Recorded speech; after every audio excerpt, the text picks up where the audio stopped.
Hi guys, it's Raymond Wood at the Raymond Wood podcast. Every week we've had superstars in the world game of football. We've had people like Phil Thompson, ex-Champions League winner and league title winner with Liverpool. And I think this week gets bigger again. We've got Joe Foster, who was one of the founders of Reebok. That's right, Reebok, one of the biggest athletic companies on the planet. And I am pleased to say a good morning or a good afternoon, wherever you are. Joe, how are you? Well, I'm fine, Raymond, and it's good to speak to you. It must be the middle of the night where you are, but it's just gone midday. We're just 12:30, so it's sort of, and it's sunshine in here. Would you believe? Wow. So whereabouts are you located, Joe? Are you in the UK or? We're in the UK. In fact, we're in Bolton at the moment. Oh, It's wow. Very it's good. it's always been a sort of a home and a place to what can you say, a place to stop every now and then. So we're here for a couple of weeks yet, and then we're off to America. Very nice. Now, one of the first questions, what we've done is we put questions out to some of our football players and athletes who we work with around the globe. The Okay. first question I've got to ask you, and I love this question. What first inspired you or your family members to establish Reebok, and where did it come from, the influence to start it? Well, it's a very long story, but let me cut it short. My grandfather started J.W. Foster's in Bolton in 1895, and he invented the track spike. So the spike track shoe, that was his invention. He had a very nice company, but he died in 1933. I was born in 1935, but I was born on his birthday. My father and uncle had inherited his business, but they didn't get on. They just feuded. And so when Jeff and I eventually came into business, after doing 2 years of national service when we were 18, we came into a failing business because they didn't speak. Father and uncle, they just feuded and fought. Eddie Dassler and Rudy Dassler, they also fought, but Rudy left and set up Puma. But with the Fosters, they just kept feuding. So the failure was, the failure was the company. Jeff and I had come back from national service. We saw this. We tried to persuade my father to change. They were still making products they made in 1930. Can you believe it? This Wow. is 1950s. But they wouldn't change. So Jeff and I were left with no alternative but to leave the company and set up our own business, which we called Mercury Sports Footwear. And we Wow. were very nice with Mercury Sports Footwear until the accountant said, "Look, Joe, you're doing so well, you better register your name." And, we're a bit naive. I'm 23, coming up 24. So I think, oh, why? Because you can use your own name, that's okay. But you want a name like Mercury. We tried to register Mercury, but it was already pre-registered by British Shoe Corporation. They offered it to us for £1,000, but we couldn't afford that. We just set up the whole company we just set up for £250. I mean, we're going back to the late 1950s, so the pound was worth a bit of money in those days. And so the agent said, "You've got to bring me a new name." And the guy was in Manchester. He pointed through his window to a sign, which was Kodak. And I'm saying, what's a Kodak? And he said, "Well, that's their name. They invented it. So bring me an invented name and we'll get that registered." He said, "But don't bring me one, bring me 10. Can you imagine sitting down, you're doing nicely with your company and now you've got to change your name, but bring me 10. And so let me take you back to 1943. I'm 8 years old. Like COVID, nobody could go anywhere. The war was on. But we had local events and I won a race. And what did I get in that race? No, I didn't get a football. I got a dictionary. And it was an American dictionary, a Webster's dictionary. And I have that dictionary now in 1960. I'm looking for names. I open it up. I like the letter R. Letter R for me is a strong letter. So I open it R, start thumbing through, and soon come across R-E-E-B-O-K. What's that? Well, it turns out it's a small South African gazelle. We are a running company. Gazelle. Perfect. I gave him another 10 names where I said, "Look, I want that one." So the agent 2 weeks later came back and said, "Joe, you've got your wish. You can have Reebok." Wow. I never knew that. And that is an amazing story of how you come up with the name of the company. And it's Yeah. so poignant that it means fast running as well. Now, Reebok's had a significant impact on the sports industry over many, many generations. When you and your brother were getting going with the business, can you just tell our listeners maybe what was one or two of the hurdles that you encountered as you moved forward with Reebok and how you got over them? Well, one of the hurdles was trying to sell the product. I used to go into the local sports stores and usually run by an ex-footballer or sportsman. And they'd say, well, nice product, Joe, but why do I need Reebok? I've got Adidas, I've got Dunlop. Why do I need Reebok? I got that question maybe All half the a dozen time. times. Yeah, before I gave up trying to sell to the trade. I gave it up. That they don't need me. Absolutely don't need me. Who needs me? Well, the athletes need me. So we used to go around to events and do things like that. But every club in the country was affiliated to the 3As, the Amateur Athletic Association. In those days, we did have amateurs, but yeah, the 3As. And the 3As produced a handbook with the name and address of every club in the country. And there were about 400. So, Wow. simple job. I wrote a letter. I offered an agency. And from my first letter, I got 100 agents. And second letter I sent out after that, and eventually I ended up about over 250 agents. And that's how we scaled our company in the UK. And That's phenomenal. and when we got that, then all the small retailers started ringing me saying, you're supplying our local club. If you stop doing that, we'll stock your product. So Brilliant. I said, you can stop my product because you get wholesale price, which is less than half price. I'm only giving 15% to the clubs. You could give 15%, and I'm sure you do to outfits in your town. But I said, I'm not stopping selling because that's our marketing. And, some didn't accept it, but 90% accepted it. So that was great. Accepted it. Yeah. And I That's could tell you phenomenal. what's next. Now, football, a sport that's close to probably both of us, and we've both got a bit of an affinity with Bolton.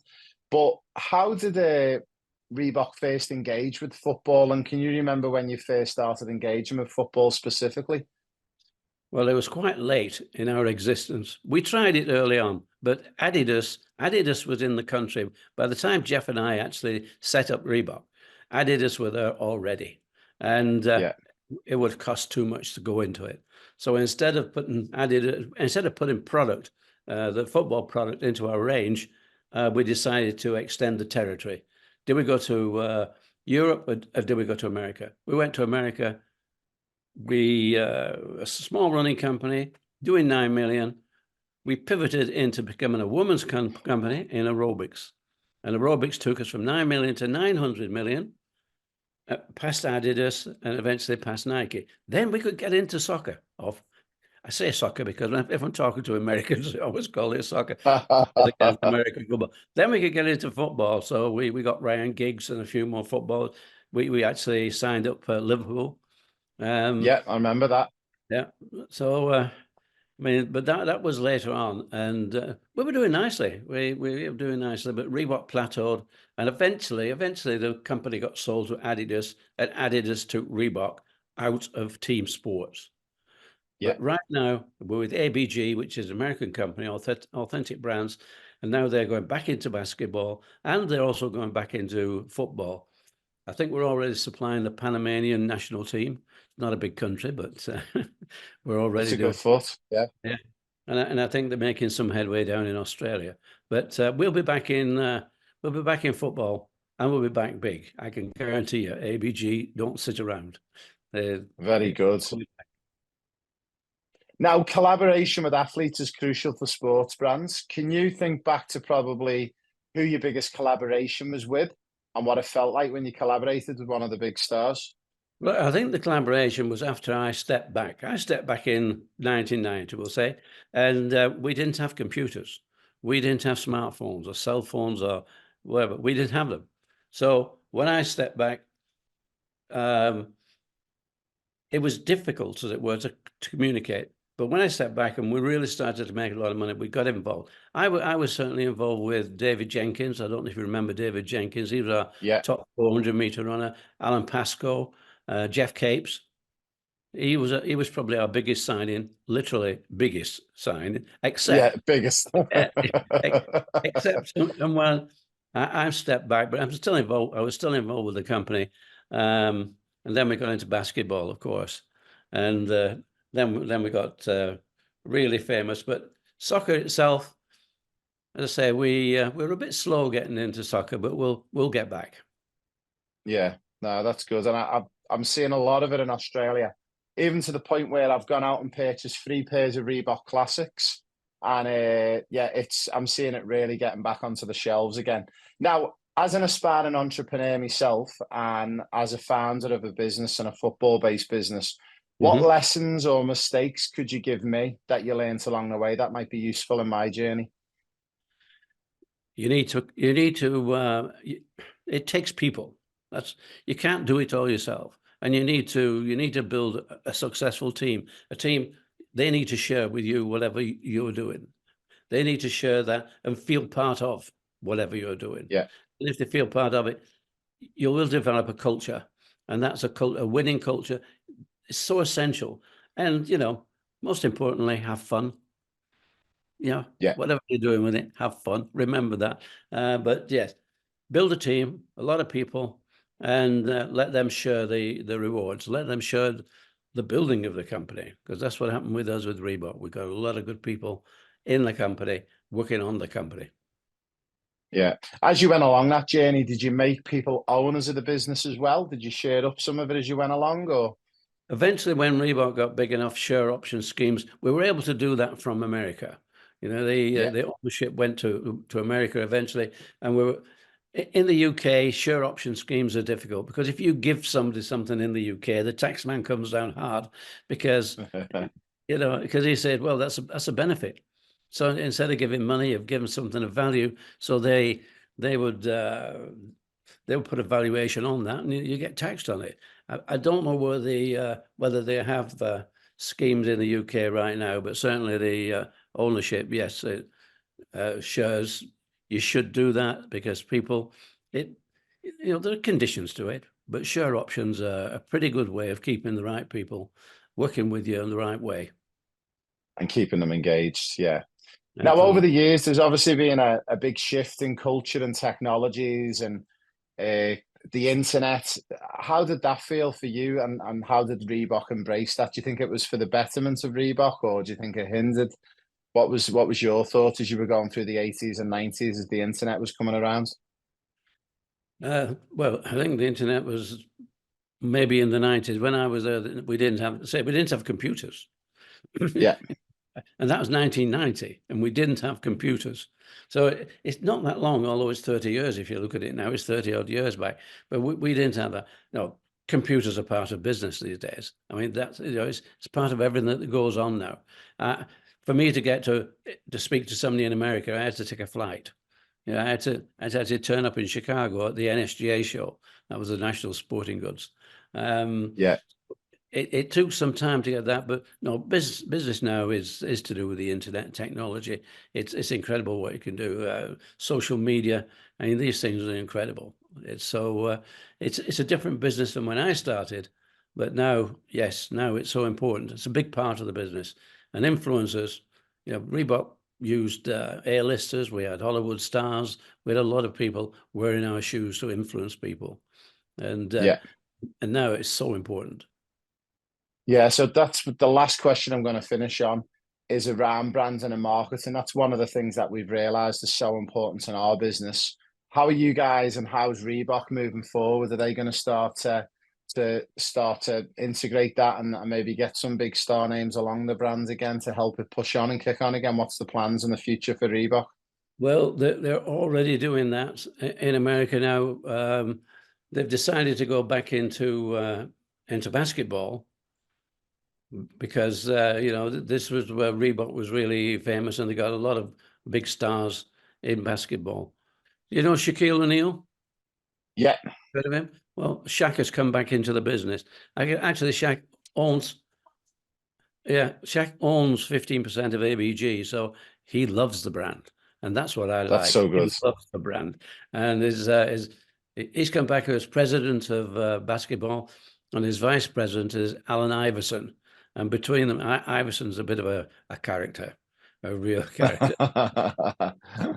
He's earned hundreds of millions and still he went bankrupt. But he's such a character that yeah, they're going to be big in that, and they're going to be big in all team sports. Now they're back in again. That's fantastic. Well, Joe, I really, really appreciate your time. And hopefully when I'm back over in Bolton in May and June, and yeah, hopefully fingers crossed, the Bolton Wanderers make it back up to the next division in football. It'd be amazing. You never know, but yeah, you must call on the Reebok. Everybody still calls it the Reebok, even though it's I had still call it the Reebok. That's right.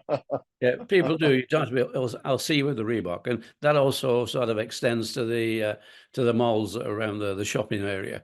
They don't call it. It's called Middlebrook, but nobody calls it Middlebrook. Everybody says the Reebok. Yeah. Thank you. Well, big thank you, Joe, and I'm sure our listeners are going to be excited to listen back to some of your answers from the questions. So, big thank you from me and everyone at Euro Football Star and the Raymond's World podcast, and best of luck with your future endeavours. Well, we're down in Australia in July, is it? No, June. In June. We're in Australia in June. We're down in Melbourne. Actually, we're doing Melbourne, Sydney, and Brisbane. So well, I'll see you there. Yeah. I'm actually going to come and see you. I'm going to be there at the day with JT, and right. yeah, you'll have to come over and have a cup of tea at my place. You'll like my house. Well, we'll do that. Obviously, we'll do that. Anyway, nice speaking to you, and all the best. Keep safe, Joe. All the best. Thank you. Will do.